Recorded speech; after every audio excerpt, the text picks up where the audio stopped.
നമസ്കാരം. ഞാൻ കവിരാജ് അമ്പലപ്പുഴ. എൻ്റെ ഫിലിപ്പൈൻ സന്ദർശനവുമായി ബന്ധപ്പെട്ട 14ാമത്തെ എപ്പിസോഡാണ് ഇത്. ഞങ്ങൾ താമസിച്ചിരുന്ന ഹോട്ടലിൽ നിന്നും രാവിലത്തെ ബ്രേക്ക്ഫാസ്റ്റ് കഴിഞ്ഞ് യാത്ര പുറപ്പെട്ടു. ഇന്നത്തെ ഞങ്ങളുടെ പ്രോഗ്രാം എന്ന് പറഞ്ഞാൽ സ്വല്പം അകലെയുള്ള ഒരു യാത്രയാണ്. ഏകദേശം 115 കിലോമീറ്ററോളം ദൂരെയുള്ള പക്സഞ്ചൻ എന്ന പേരിൽ അറിയപ്പെടുന്ന ഫിലിപ്പൈനിലെ അതിപ്രസിദ്ധമായ ഒരു വെള്ളച്ചാട്ടം കാണാൻ പോവാണ് ഞങ്ങൾ പോകുന്നത്. വെള്ളച്ചാട്ടത്തിന് ഇത്ര വലിയ പ്രസിദ്ധിയോ എന്ന് നമുക്ക് ആലോചിക്കാവുന്നേ ഉണ്ട്. ആ സ്ഥലത്ത് എത്തിച്ചേരുക എന്നുള്ളതാണ് ഒരു പ്രശ്നം. അത് ഒരു സാധാരണ ജേർണിയിലോ സാധാരണ ഒരു യാത്ര കൊണ്ട് അവിടെ എത്തിച്ചേരാവുന്നതല്ല.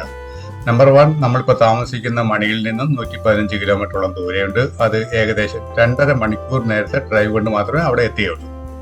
പിന്നെ രണ്ടാമത്തെ കാര്യം, നമ്മൾ ആ സ്പോട്ടിലെത്തിയാലും അവിടെ നിന്നും ഏകദേശം ഒരു 4.5 കിലോമീറ്ററോളം വെള്ളത്തിലൂടെ സഞ്ചരിച്ച്, അതായത് ഒരു അഡ്വഞ്ചർ ട്രിപ്പാണത്. അങ്ങനെ പറയുകയാണെങ്കിൽ കൂടുതൽ നല്ലത്. ഒരു അഡ്വഞ്ചർ ട്രിപ്പ് നടത്തി ആ ഭാഗത്ത് എത്തിച്ചേരാൻ പറ്റുള്ളൂ.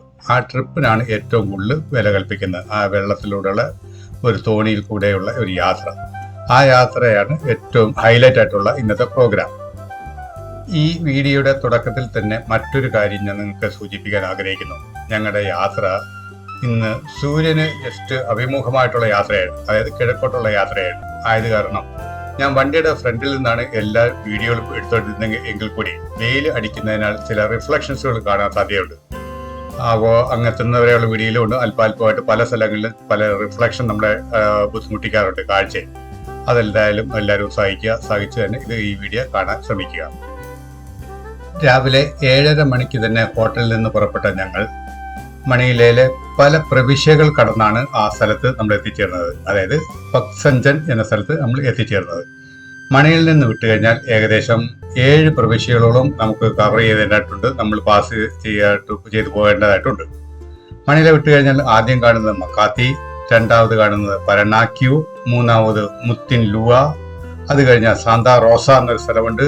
പിന്നീട് കളബ, കമയാൻ, വിക്ടോറിയ, സാന്താക്രൂസ്. ഇങ്ങനെ ഇത്രയും സ്ഥലങ്ങൾ, ഇത്രയും പ്രവിശ്യകൾ കഴിഞ്ഞും അല്ലെങ്കിൽ ഇത്രയും ഗ്രാമീണ പ്രദേശങ്ങൾ കഴിഞ്ഞാണ് നമ്മൾ അവസാനമായിട്ട് എത്തിച്ചേരുന്നത് പക്സഞ്ചൻ എന്ന വിനോദസഞ്ചാര കേന്ദ്രത്തിൽ എത്തിച്ചേരുന്നത്.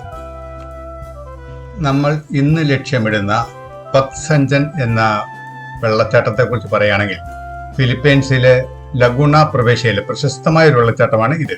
ഇതിന് കാവിന്തി എന്നൊരു അപരനാമം കൂടിയുണ്ട്. ഈ മേഖലയിലെ ഒരു പ്രധാനപ്പെട്ട വിനോദസഞ്ചാര കേന്ദ്രം കൂടിയാണ് ഇത്.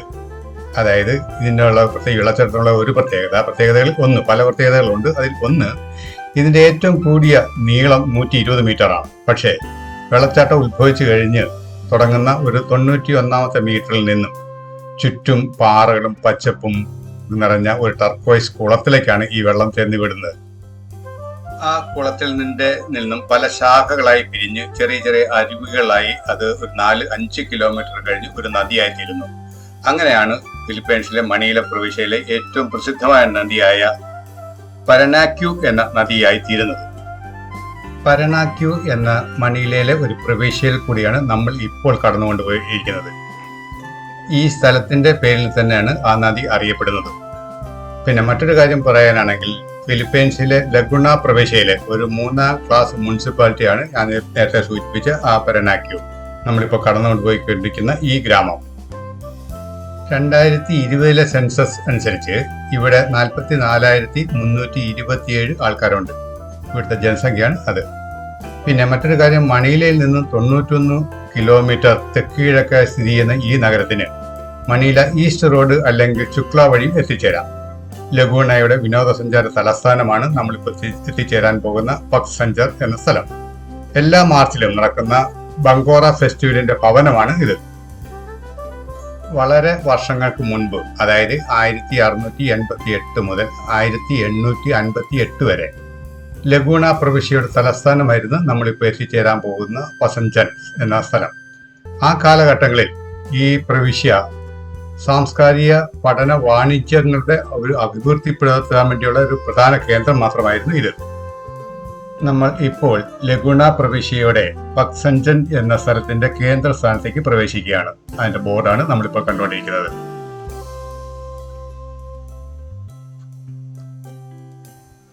1668 8 ജാപ്പാനീസ് ചൈനീസ് വ്യാപാരികൾ വാലിനാക്കിന്റെയും ബാബുകിന്റെയും രണ്ട് നദിയാണ് ജംഗ്ഷൻ യോജിക്കുന്ന സ്ഥലത്ത് തന്ത്രപ്രധാനമായ ഒരു സ്ഥാനം കണ്ട് വളരെ ആകർഷകരായി. കാരണം ആ രണ്ട് നദികൾ യോജിക്കുന്ന സ്ഥലത്ത് ഒരു കരയുണ്ടാവുകയും ആ കരയാണ് പസങ്ചൻ എന്ന പേരിൽ ഇന്ന് അറിയപ്പെടുന്നത്.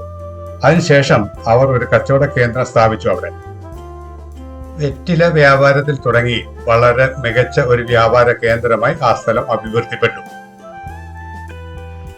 നമ്മുടെ പാക് സങ്ചൻ അഡ്വഞ്ചർ ട്രിപ്പ് ആരംഭിക്കാനുള്ള കേന്ദ്രത്തിൽ നമ്മൾ എത്തിപ്പെട്ടു. ഇതാണ് സ്റ്റാർട്ടിംഗ് പോയിന്റ്. കസ ഡി റൊയ്യ, അതാണ് ഫിലിപ്പീനിയൻ ലാംഗ്വേജിലാണ് എഴുതിയിരിക്കുന്നത്. ഇവിടെ നിന്നാണ് ഞാൻ നേരത്തെ സൂചിപ്പിച്ച ആ അഡ്വഞ്ചർ ട്രിപ്പ് സ്റ്റാർട്ട് ചെയ്യുന്നത്.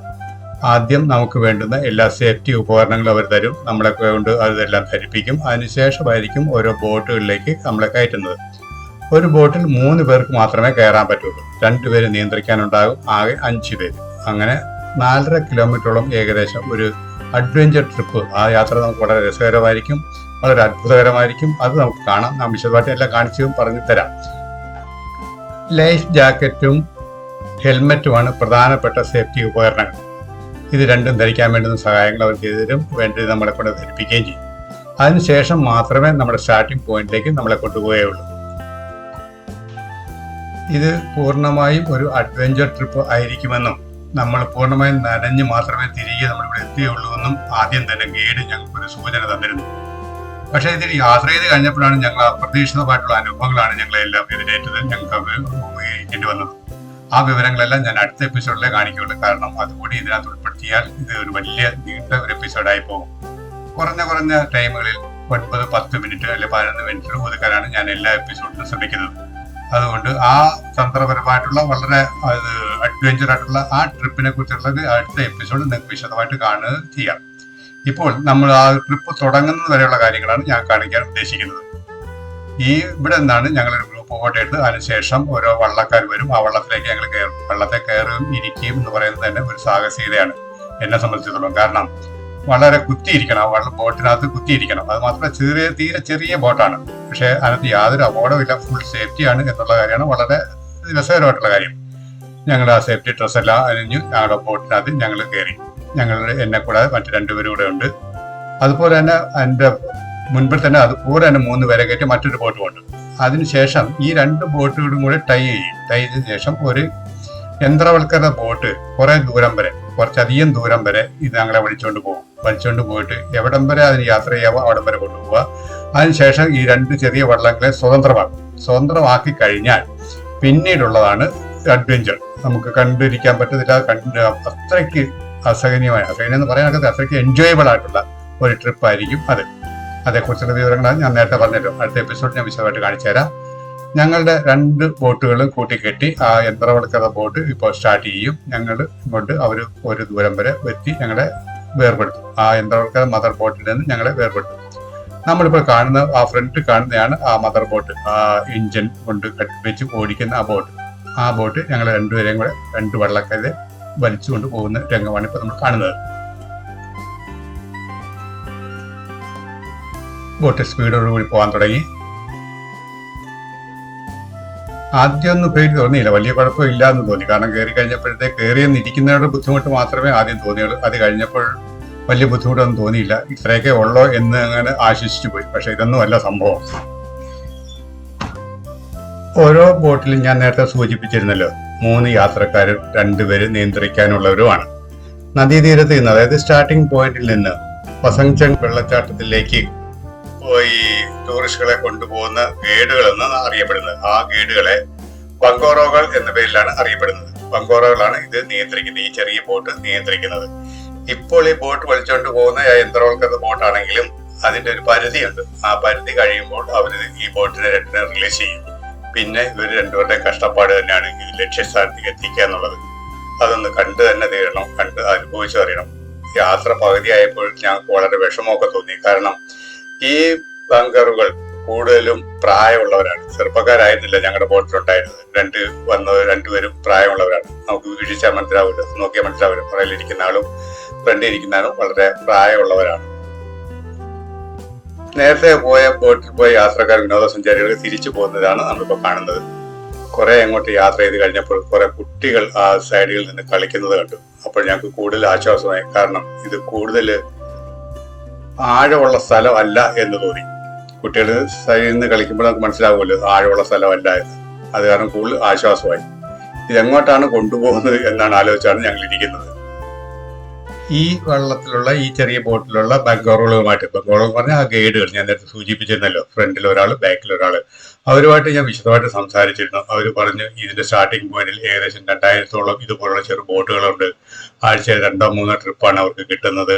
നമ്മുടെ നാട്ടിൽ ഈ ഹൗസ് ബോട്ടൊക്കെ കിടക്കുന്ന പോലെ, ആലപ്പുഴയിൽ ഹൗസ് ബോട്ടുകളൊക്കെ കിടക്കുന്ന പോലെ ഏകദേശം 2000-ഓളം ബോട്ടുകൾ ഇവിടെ ഉണ്ട്. ആഴ്ചയിൽ 2 ട്രിപ്പ് മാത്രമാണ് അവർക്ക് കിട്ടുന്നത്. രസകരമായ മറ്റു കാഴ്ചകളൊക്കെ ആയിട്ട്, അത്ഭുതപ്പെടുന്ന കാഴ്ചകളുമായിട്ട് അടുത്ത എപ്പിസോഡിൽ വരുന്നവരെ എല്ലാവർക്കും നല്ലത് വരട്ടെ, നന്മ വരട്ടെ.